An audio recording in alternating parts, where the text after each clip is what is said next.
So the first thing you want to do when learning Japanese is to get to know its culture. But Daniel, why do I need to learn about the culture?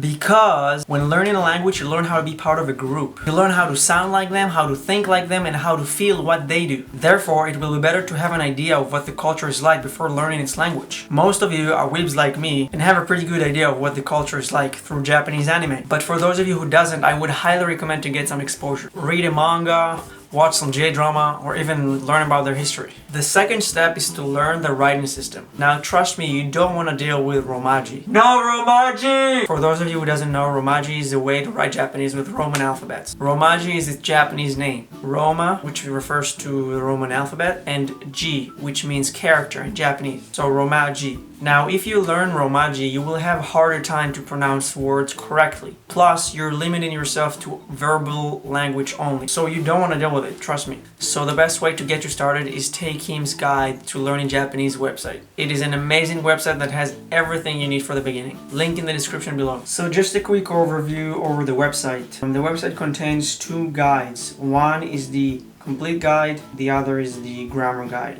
So you want to go through the grammar guide because the complete guide doesn't have any exercises and the explanation there are short. You want to open that up and you want to go through the writing system. The first one is going to be hiragana. This writing system is a 45 characters writing system and you can start learning them right here in this table.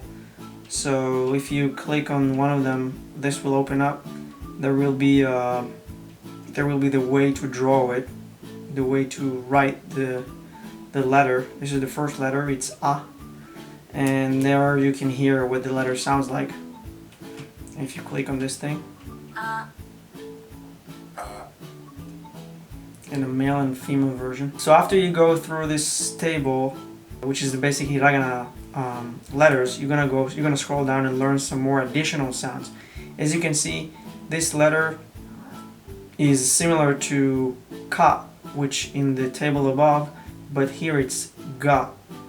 And why is that? Because there is this double apostrophes that makes this sound from ka to ga. So this is some more additional sounds that can be created by using this double apostrophe, and here in this column by this circle. So you just want to go through and learn these sounds as well. This is another way to create sounds in the hiragana system. And the last thing is the small tsu. This is basically an emphasis. And that's pretty much it for the hiragana. Once you learn all that, you want to go through katakana. Katakana is very similar to hiragana, but it's being used for borrowed words from English or from other languages. So katakana is very structurally, it's very similar to hiragana. There is the main table, and then you're gonna scroll down and you're gonna learn the additional sounds created by small letters attached to them, and by the double apostrophes, and that's pretty much it for hiragana and katakana. The last writing system is kanji. Kanji is a very large writing system.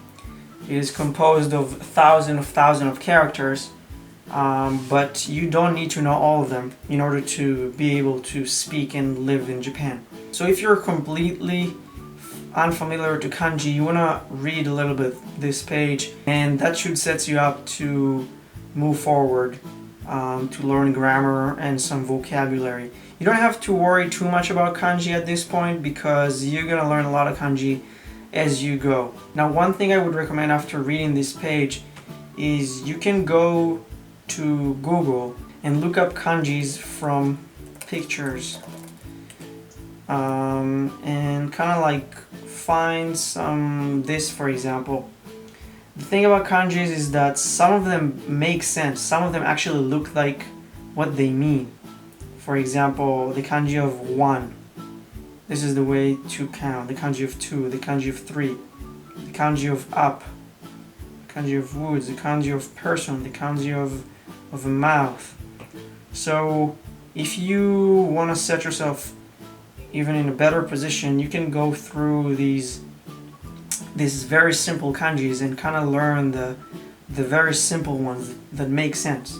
So the next thing to do is to learn some grammar and vocab. Now that brings us back to Tae Kim's website. After you've learned some hiragana, katakana, and kanji, you can proceed to learn some basic grammar, later on some essential grammar. Now Tae Kim's grammar guide is amazing because the way it's structured, it really takes you through the very basics of grammar and basically progress towards the more essential and the more complicated ones. So basically what you want to do is you just want to go through these guides, start with chapter overview, proceed to expression state of being, and move forward and forward, just to give you a sense of what the page in this guide looks like. So for example, let's go to past tense. So it starts with the contents, obviously. Then it proceeds to short explanation, short introduction to the chapter. Required vocabulary to understand the next sentences that it's going to use. And then whatever you see in this green window is basically going to be a rule or some formula to explain how things work. Generic rule. And then you have another table which shows you exactly how to conjugate each verb. For example, the word hanasu changed to hanashita. And that's pretty much it. It's pretty simple and it contains some great explanations and it's really easy to understand. There is one more thing you need before going through Tae Kim's website, and this is a good dictionary.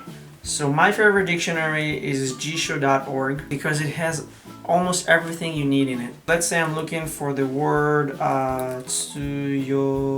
Tsuyoi means strong in Japanese. So this word, tsuyoi. First of all, it tells you the word with the kanji, with its kanji.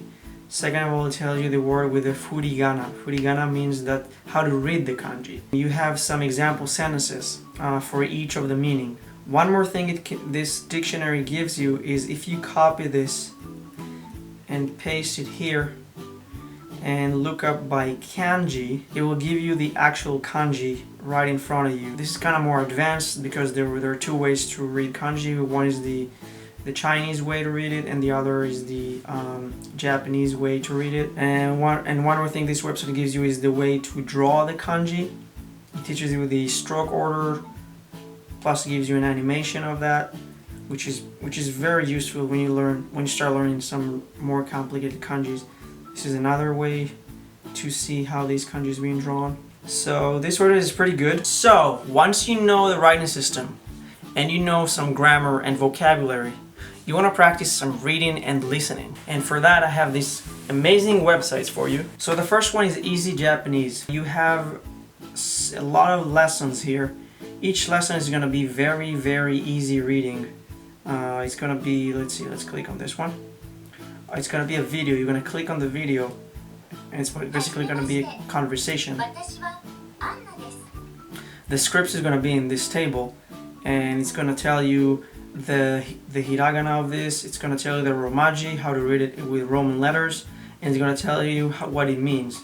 And this is what you need. This is what you need to practice your first reading based on the grammar and vocabulary that you learned. The second website that I have for you is this one. So then again, you have basically a bunch of stories.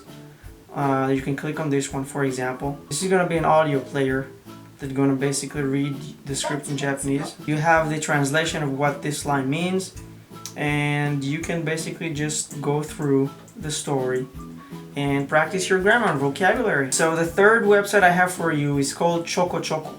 Now the thing about this website is closed. It had a really good reading material. Luckily for you, I found the library online in some remote Dropbox URL. So I'm going to link this in the description too. It's a really, really good reading material. You have some kanji in it, and you have the translation of every kanji and every new word that you don't know down below. It's a very, very cool stories. Most of them are traditional. For example, this story about Kintaro.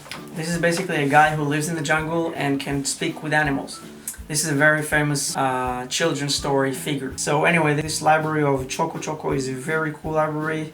I highly recommend you utilizing it. As you can see, the level increases in the reading material. You can read more kanji, you can learn more vocab. The grammar gets more complicated. and it's really good practice. One more source of website that I have for you is for more advanced reading. As you get better, as you get practice your reading and want to challenge yourself more, is this one. It's called NHK News website, News Web Easy. This website is just for people who learn Japanese and trying to practice their Japanese, because it delivers news, actual news, like real news from nowadays, with like written with easy Japanese. So that's exactly what you need. You need actual stuff that are relevant and are written in easy Japanese. So this website is an amazing resource to practice your Japanese. It gives you the furigana here too, which means if you have a kanji that you don't know how to read, it's gonna tell you how to read it. And it has tons of articles, videos. You can practice reading, listening. This resource is amazing for you. Lastly, I'm not gonna go in depth to that, but if you have a chance and you don't mind putting some money, I think it's $4 a month, for JapanesePod101.com. I myself remember learning from that. They have really good resources. So the next step in order to master the Japanese language is to actually practice speaking and writing. The problem is, in order to practice these, you need a partner. You need somebody to converse with, somebody to reply to your writing, somebody to reply to your speaking. Luckily for you, there are some really good resources that I can recommend you to make Japanese friends. So the first website I can recommend you is called interpals.net. The idea of this website is culture exchange. It's not just for Japanese. So the way it works, you have to open yourself a profile. You're gonna fill up some personal details, like where you live right now, where you're from originally, which languages do you speak. You're gonna post some photos of yours, and then you have a short description. And then on a different page, you can look up for other profiles on the website. For example, I marked here as search criteria for Japanese people, or at least people who live in Japan. And here's what came up. There are tons of people here. It just goes on and on. You can just, let's say I want to talk to this guy. I'm just gonna go to his profile, and I can send him a message right here, and I can start talking to him. So that's one resource that you guys can use. It's really awesome. It's really cool. The other resource that I recommend is an actual app. It's called Hello Talk. I'll show you it on my phone. So the way this app works, you're gonna open yourself a profile again. You're gonna basically fill up some self-introduction. You're gonna mention where you're from, and basically you can start search for people. So I'm searching for Japanese people. This shows me Japanese people in my area. Actually, this shows me Japanese people everywhere. So let's say I wanna email, or let's say I wanna send a message to this girl. So I'm just going on her profile. I can see what she liked. There is self-introduction. There are statuses that she posts, and I can send her a message. So that's another great resources to make Japanese friends and to practice your writing and speaking. Now, if you utilize everything I've showed you so far, you should reach a pretty good level of Japanese. But what can you do to get even better? The answer may vary from person to person. But here's the idea. You have to ask yourself, what else do you need in order to maximize these components? Skills, reading, listening, writing, and speaking, and knowledge, vocabulary, grammar, and culture. By maximizing these components, you're ensuring your improvement. So here are some of the things among which you can choose that are the right thing for you. Textbooks. There are some pretty good textbooks out there that can help you improve dramatically. For beginners, good textbooks are Genki or Minna no Nihongo. For intermediates, a good textbook is Tobira. I personally use Genki and Tobira, and I found them really helpful, especially Tobira. Language courses and tutors. If you have the financial ability, definitely look for a course or a tutor in your area, or even not in your area, and start making the most out of your time. Spend some time in Japan. You can try to study abroad in Japan, you can try to work there, or even just travel. The more time you'll spend there, the more time you'll expose yourself to their culture, and the more time you'll pick up more Japanese. Consider taking the JLPT. For those of you who doesn't know, JLPT stands for Japanese Language Test. Also in Japanese, Nihongo no Ryoku Shiken, which means if you ever apply to jobs in Japan, if you ever apply to any position that requires Japanese, this exam considered to be the ultimate certificate for your Japanese level. Setting a goal to pass the exam will make you committed and help you get even better. You can read more in the official website of the JLPT. Last but not least, make friends. Make friends with Japanese people. Make friends with people who learn Japanese. Make friends with people who learn about Japan, who travels to Japan. Look up for Facebook groups. Look up for events in your area. Like I said, learning the language is learning how to be part of a community, part of a group. You want to make sure that you create yourself the right environment in order to get integrated in the culture as efficiently as possible. There you have it, fellas. Everything you need to know in order to get started on learning Japanese. If you like this video, if you think this video was helpful, definitely hit the like button, subscribe, comment down below, let me know what you guys think, let me know what else do you guys want to see, and I'll see you guys in the next one.